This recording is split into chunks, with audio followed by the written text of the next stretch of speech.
Kalau saya peternakan ini saya landasi cinta, saya landasi hobi. Jadi taruhlah kayak mana kita hasilnya, nanti kan kita yang ngambil sendiri. Peternakan itu sangat membantu. Jual cempe satu buat beli beras, buat beli makan itu kan nggak terlalu kebanyakan.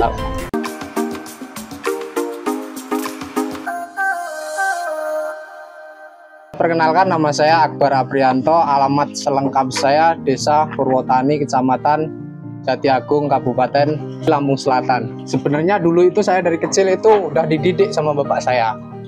Dulu bapak saya itu dari kecil udah membekali saya. Membekali saya yaitu di peternakan ini. Ya, tapi dulu bapak saya itu di sapi. Terus lama-kelamaan tergugah untuk ke yang lebih kecil, di kambing ini taruh sapi. Tapi sapi tetap masih jalan. Waktu dulu masih ikut bapak kan, masih bujang. Sekarang sudah beranjak dewasa, ingin berkeluarga sendirilah, cari inspirasi sendiri taruhlah. Tapi masih bimbingan sama orang tua, masih dipantau. Perjalanan karir di peternakan kambing ini dulu nggak banyak mas, 3 ekor. Itu pun cuman laki-laki. Dulu kan kata temen-temen, jantan itu masuk nanti bongkar haji katanya. Cobalah aku ke jantan dulu kan. Jantan 3 ekor, begitu saya jual 3 ekor itu waktu dulu kalau nggak salah laku 5.500 kalau nggak salah. Itu terus saya pikir-pikir kalau uang segitu dicariin bahan lagi kan nggak dapet. Nah, terus saya beralih ke betina. Itu pun masih bimbingan dari orang tua, tambahin modal sedikit-sedikit dari orang tua.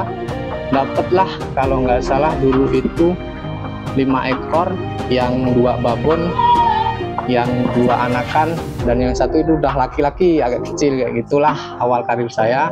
Sampai ya seginilah akhirnya. Proses saya ini sekitar hampir 3 tahunan mas, tapi ini udah banyak yang ngejak aku jual. Jadi kalau temen-temen itu kalau main ke sini ada yang agak bagus kayak gitu, minta sih buat bibitan kan nggak enak, itu kasih. Ya, cuma kayak gitulah. Untuk penjualan ya alhamdulillah lah. Kalau sedikit-sedikit masih ada yang nyariin, karena ya itu yang kita utamakan sampel laki-lakinya. Kalau yang sampel jantannya bagus kan anakannya bagus-bagus juga. Kalau pribadi saya emang pacek.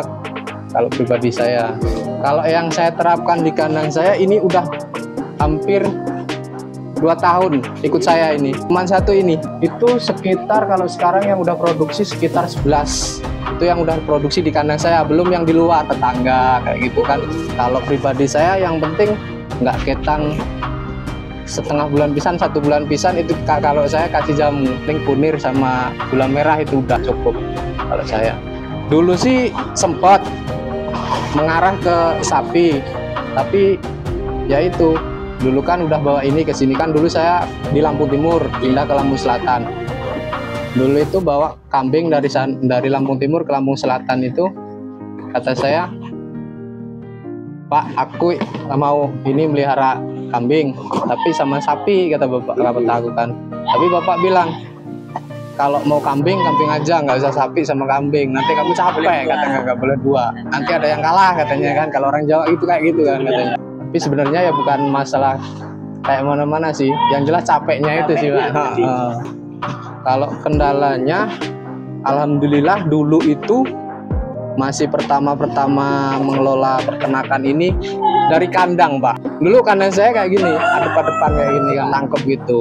Tapi lama-kelamaan saya perhatikan kok yang sebelah sana itu kayak kata orang Jawanya itu kalah loh. Ada yang mati, ada yang kalau lahiran nggak anaknya mati kayak gitu. Nah, setelah saya tanya-tanya ke teman-teman, katanya coba dirubah pola kandangnya. Terus saya rubah kayak gini. Ya alhamdulillah kalau sekarang udah nggak ada kendala. Yang jelas kalau kata orang Jawa, kalau mau bikin yang setangkep jangan adepnya petan kulon kata. Tapi ya nggak tahu sih itu mitos atau faktanya. Yang jelas saya udah mengalami sendiri. Untuk masalah sakit, paling kalau yang sudah di kandang saya itu paling masuk angin sama kutu itu Pak, sama cacingan paling. Kalau masuk angin itu sekarang kan udah banyak obat Pak, kalau saya paling cuman suntik kayak gitu. Alhamdulillah kalau di sini obat-obatan taruhlah ada udahan di kios-kios. Kalau saya pakan pulijoan, fermentasi paling taruhlah kalau ada fermentasi itu, kalau daun singkong kayak gini banyak fermentasi nanti buat kalau mau pengen main ke tempat orang tua kayak gitu paling pakai fermentasi kayak gitu. Kalau enggak ya full hijauan. Kalau di sini tuh lumbung pakannya luar biasa. Saya loh segini banyak ini masih bisa kerja yang lain Pak. Kadang di ladang, urus ladang, kadang nyadap karet. Kadang kalau lagi longgar-longgarnya sadapan karet itu masih bisa ikut harian burung lepas. Untuk sementara ini tidaklah. Kalau untuk yang saya alami, bank pakan untuk sementara ini ya itulah di belakang rumah itu masih ya sengaja ditanam, ya itu buat kalau badan capek, kalau masih kepepet kayak gitu kan, nggak pusing lah. Yang penting kita mau keluar aja bawa motor, bawa arit udah dapet kalau di sini. Kalau yang pentingnya ya kalau taruhlah kita badan capek mau bepergian mendadak kayak gitu kan, kalau udah ada bank pakan enak kita. Bagi saya peternakan itu sangat penting Pak. Ya sangat pentingnya kayak gini. Kalau peternakan kambing itu bagi saya emang penting. Ya taruhlah ya kita masih punya anak, taruhlah mau gak pusingnya pengen beli baju taruhlah 100-200, kita nurunin sampai 1 aja udah dapet kayak gitu kan, buat yang lain jajan anak juga kan bisa. Kalau program pendidikan untuk anak ya udah terangan-angan lah di pikiran itu ya, dari inilah kalau saya itu yang jelas. Kendala terbesar bagi peternakan yang saya kelola ini sebenarnya orangnya sendiri Mas. Masalahnya kalau peternakan itu tidak ada kendala sama sekali. Itu tergantung ke orangnya. Kalau kita punya keniatan, seberapa banyak peternakan kita pasti kita maju. Yang saya rasakan peternakan itu sangat-sangat menghasilkan. Kalau yang saya pikirkan itu, kalau orang-orang itu bilang kalau peternakan itu taruhlah nggak ada manfaat, nggak ada bati lah taruhlah kayak gitu. Yang itu yang dia katakan kayak gitu, kalau saya mikirnya dia itu mau buka peternakan, bikin peternakan ini yang dia pikirkan batinya, bukan rasa cintanya. Kalau saya peternakan ini saya landasi cinta, saya landasi hobi. Jadi taruhlah kayak mana kita hasilnya, nanti kan kita yang ngambil sendiri. Peternakan ini untuk selama ini yang saya alami untuk peternakan itu sangat membantu. Ya itulah yang saya bilang tadi. Kalau jual cempe 1 buat beli beras, buat beli makan itu kan nggak terlalu kebanyakan lah, kayak itu. Kepada teman-teman, yang penting kalau mau ke usaha peternakan itu, yang pertama itu dilandasi dengan cinta. Yang kedua hobi. Kalau kita udah cinta, kita udah hobi, taruhlah peternakan ini, hewan ini yang aku rasakan itu kayak keluarga. Jadi kayak manapun dia udah terasa di hati kayak gitu kan. Tetap ada perasaan. Taruhlah dia belum makan, kita belum nyali rumput, nanti belum makan kayak mana gitu kan, udah kita pikirkan.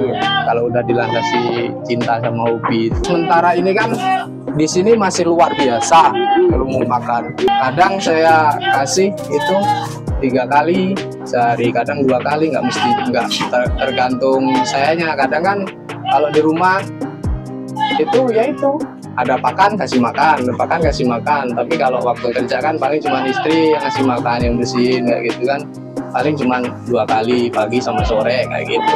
Kalau triknya saya itu yang jelas aku kan punya ladang sedikit sih, itu jangan sampai nunggu banyak. Jadi kalau udah agak banyak kayak gitu dikarungin bawa ke ladang, karungin bawa ke ladang, jadi nggak berserakan di mana-mana kayak gitu kan. Alhamdulillah untuk sementara ini udah berapa tahun peternakan ini baru jual kayaknya, kalau nggak salah itu baru 1 kali jual itu. sayang Pak, manfaatkan sendiri. Taruhlah yang nggak punya aja beli, kita punya nggak dimanfaatkan kayak gitu kan. Sementara ini kalau nggak salah itu sekitar 30 ekoran lah kalau nggak salah. Kalau program kedepannya ada, paling nanti kalau udah terbeli mesin chopper, insya Allah kalau program kedepannya ya nambah lagi lah, nambah kandang lagi. Kalau masalahnya prinsip saya selagi masih muda, masih kuat badannya, untuk apa kita tidak berkarya. Masalah berapa jutanya, kalau yang jelas udah banyaknya yaitu masalahnya, taruhlah saya ini bisa dikatakan manten anyar lah Pak, bisa dikatakan anak masih kecil kan, kebutuhan masih banyak, taruhlah tabungan juga belum seberapa, yaitu buat kehidupan sehari-hari, buat anak, buat beli baju, buat makan kan, taruhlah ya cuman inilah Pak, sama nyadap karet. Kalau untuk dihitung berapa jutanya selama sekian tahun itu banyak yang jelas. Waktu kalau taruhlah badan lagi nggak enak jual satu kayak gitu kan udah nggak kehitung lagi Pak. Selama ini yang saya alami yaitu tergantung kebutuhan saya. Kalau saya selagi belum butuh masih kuat ngarit, kalau saya belum kejual, prinsip saya. Ya kalau untuk sampean kayak gini, saya aja sampean sekitar itu 30 ekor itu belum kewalahan kalau saya belum. Masalahnya itu di sini tuh bang pakannya sangat banyak. Kalau kita tidak lari ke peternakan sangatlah rugi. Kerugiannya kalau kita tinggal di desa nggak pelihara kambing itu ya taruhlah lo di desa itu kalau nggak punya ladang mau apa lagi kita, taruhlah sehari 2 hari iya ada orang buruin, kalau seterusnya kan nggak ada, taruhlah kita nganggur seminggu 1 bulan. Kalau punya kambing kan jual kambing, buat nganggur kan enak, itu sangat solusi kalau bagi saya. Insya Allah kalau mudah banyak, taruhlah udah ada keinginan lagi. Kalau keinginan masih ada, yang jelas tinggal yaitu modalnya yang jelas. Kalau keluarga sangat support di dunia peternakan ini. Masalahnya orang tua saya dari kecil udah bekalin saya ke dunia peternakan. Tergantung populasi, tergantung kita yang mengelolanya. Kalau kita emang mau jualnya yang gede-gede kan banyak, tapi yang kecil-kecil kan ya banyak ekor, harus banyak ekor kalau banyak duit. Kalau yang gede-gede kan udah berapa ekor aja udah gede ngasihnya. Bagi saya kalau emang udah mau pengen ke dunia peternakan, kalau nggak pengen bekerja yang lain, kalau bagi saya bisa untuk menopang hidup kita, ya taruhlah yang itu, kita banyain kambing, kita kerja cuma ngarit, itu sudah, kalau pikir saya udah cukup buat kehidupan sehari-hari, bahkan buat menabung, buat beli-beli apa bisa.